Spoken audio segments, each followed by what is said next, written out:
Mickey cartoon house.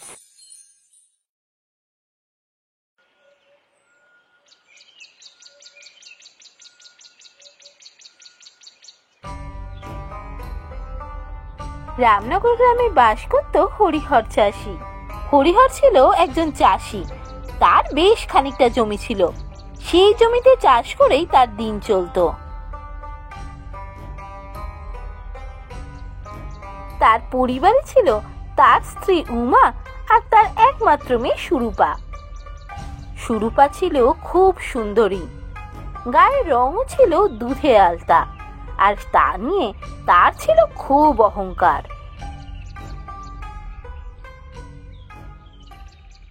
Uma কাকিমা, ও উমা কাকিমা, কিরে তুই এখানে?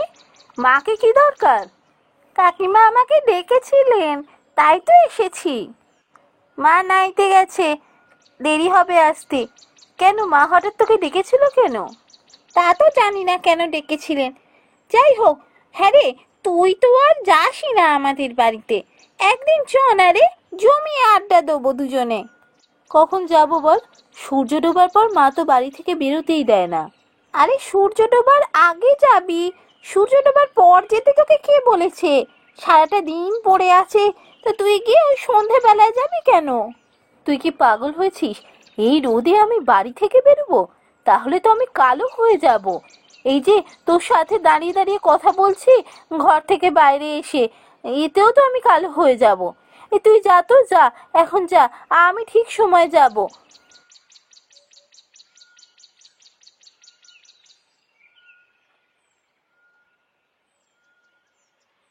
বউ, বুঝলে, আমি ভাবছি একবার রমেনদার বাড়ি থেকে ঘুরে আসি। রমিনদার বাড়িতে? কেন, রমিনদার বাড়ি কেন যাবে? মেয়েটা তো বড় হচ্ছে, এবার তোর বিয়ে দিতে হবে। তাই একবার ভাবছি রমেনদার বাড়ি থেকে ঘুরে আসি, যদি কোনো ভালো ছেলের সন্ধান পাই। দেখো, রমিনদার বাড়ি গিয়ে কোনো লাভ হবে না। তোমার মেয়ে দিনের দিন যা জেদি হচ্ছে আর ওর অহংকার যা বাড়ছে, ও কোনো সাধারণ ছেলেকে বিয়ে করতে চাইবে না। সে কি বলছো গিন্নি? সাধারণ ছেলেকে বিয়ে করবে না? না না, ওসব ওর খেয়াল। দেখবে, ছেলে পাওয়া গেলে ও ঠিকই রাজি হবে। না গো না, আমি ওর সাথে কথা বলে বুঝেছি, ও কোনো সাধারণ ছেলেকে বিয়ে করবে না।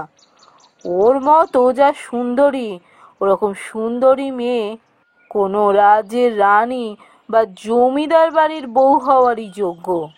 দাঁড়াও, সময় আসুক, ও ঠিক বুঝবে যে এগুলো অলীক স্বপ্ন। আমাদের মতো সাধারণ ঘরের মেয়েদের কখনো ওরকম ঘরে বিয়ে হয় না। দেখো কি হয়।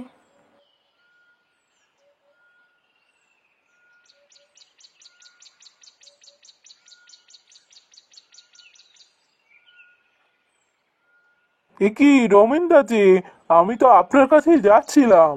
কেন রে হরিহর, হঠাৎ আমার কাছে যাচ্ছিলি? কি ব্যাপার? রমেনদা, তোমার হাতে কোনো ছেলে আছে? মেয়ের বিয়ে দেবো, কোনো ভালো ছেলের সন্ধান পেলে আমায় জানিও। ভালো ছেলের সন্ধান? হ্যাঁ, আছে বই কি। আমার তো তোর মেয়ের কথা মনেই ছিল না, নাহলে আমি যেতাম তোর কাছে। তাই নাকি? ছেলের নাম কি গো? কোথায় থাকে? কি করে? ছেলের ব্যবসা, ওই বাজারে মুদিখানার দোকান আছে, তাছাড়া একটা হোটেলও চালায় ছেলে। ছেলেদের অবস্থা খুবই ভালো। বাবা, তাহলে তো খুবই ভালো কথা। শোনো রমেনদা, আমি গিয়ে গিন্নিকে সব বলি, তারপর তোমাকে গিয়ে জানাবো। তেমন হলে কিছুদিনের মধ্যেই মেয়ে দেখানোর একটা ব্যবস্থা করো। ঠিক আছে, তাহলে তো খুবই ভালো কথা। শোন, তুই আমাকে তাহলে জানাস, আমি এই রোববারই সমস্ত ব্যবস্থা করে ফেলবো। এখন চলি।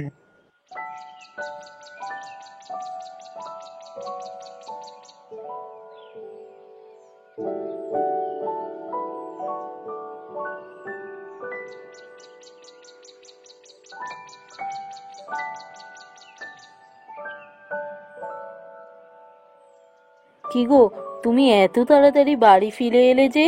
রমেনদা খুব ভালো একটা পাত্রের কথা বলেছেন, তাই তো ফিরে এলাম। ছেলের দুটো ব্যবসা আছে, একটা হোটেল আর একটা মুদিখানার দোকান। ভালো টাকা পয়সা আছে, ছেলে মানুষ হিসাবেও খুব ভালো। আমার তো ছেলের খুব পছন্দ হয়েছে। ছেলে তো ভালো, কিন্তু দেখো তোমার মেয়ে রাজি হয় কি? আরে দাঁড়াও না, একবার দেখাশোনা হোক, তখন দেখবে মেয়ে ঠিক রাজি হয়ে যাবে।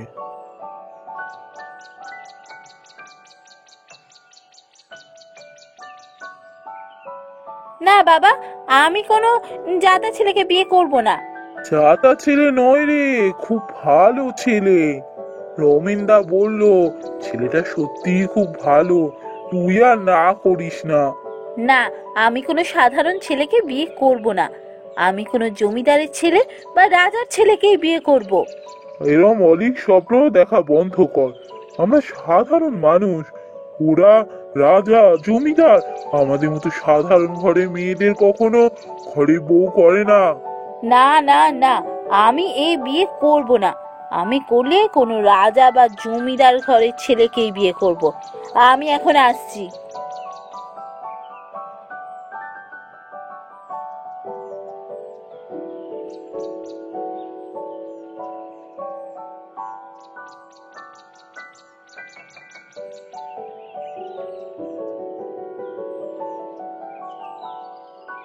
আরে সুরূপানা, তুই এখানে এই সময়? কি ব্যাপার রে? অন্তরা, তুই তুই বুঝি আজকেই এলি গ্রামে? না রে, কাল এসেছি। কাল আর আমি বাড়ি থেকে বেরোইনি, আজকে একটু গ্রাম ঘুরতে বেরোলাম। ও তাই বল, এখন কদিন থাকবি তো? হ্যাঁ, এবারে কিছুদিন থাকবো। কিন্তু তোর কি ব্যাপার? তুই সকালবেলা বাড়ি থেকে বেরিয়েছিস যে? তুই তো সকালবেলা বাড়ি থেকে বেরোতেই চাস না। মনটা ভালো লাগছিল না রে, তাই এখানে এসে একটু বসলাম। কেন রে সুরূপা, হঠাৎ তোর কি হলো? তোর তো শুনলাম বিয়ের কথা চলছে। তোর কি ছেলেকে পছন্দ নয় রে? তোকে কে বললো যে আমার বিয়ের কথা চলছে? এই মাত্র রমেন কাকার সাথে দেখা হলো। রমেন কাকা বললেন যে তোর নাকি বিয়ের কথা চলছে। তোকে এত হাসি খুশি দেখে আমার খুব ভালো লাগছে। হ্যাঁ রে অন্তরা, তোর বর কি করে রে? আমার বরের মুদিখানার দোকান রে। বাজারে একটা দোকান আছে, ওই দোকান চালিয়ে আমাদের সংসার চলে।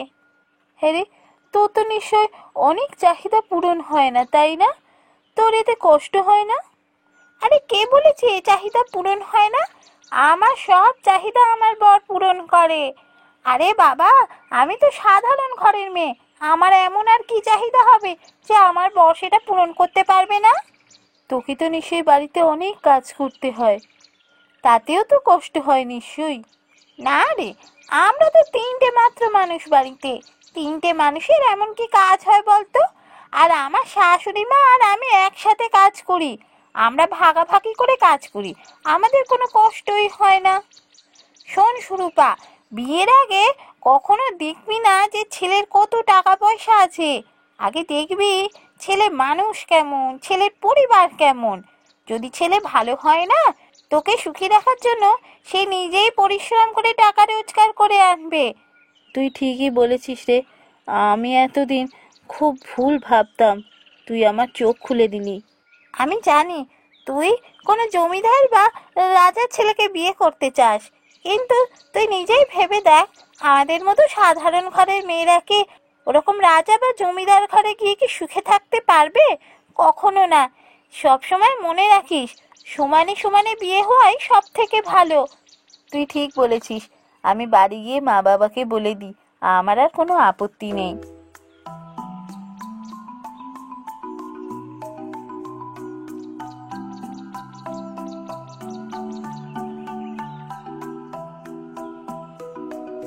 এর কিছুদিনের মধ্যেই সুরূপার বিয়ে হয়ে যায়, আর সে তার পরিবার নিয়ে সুখে শান্তিতে দিন কাটাতে থাকে।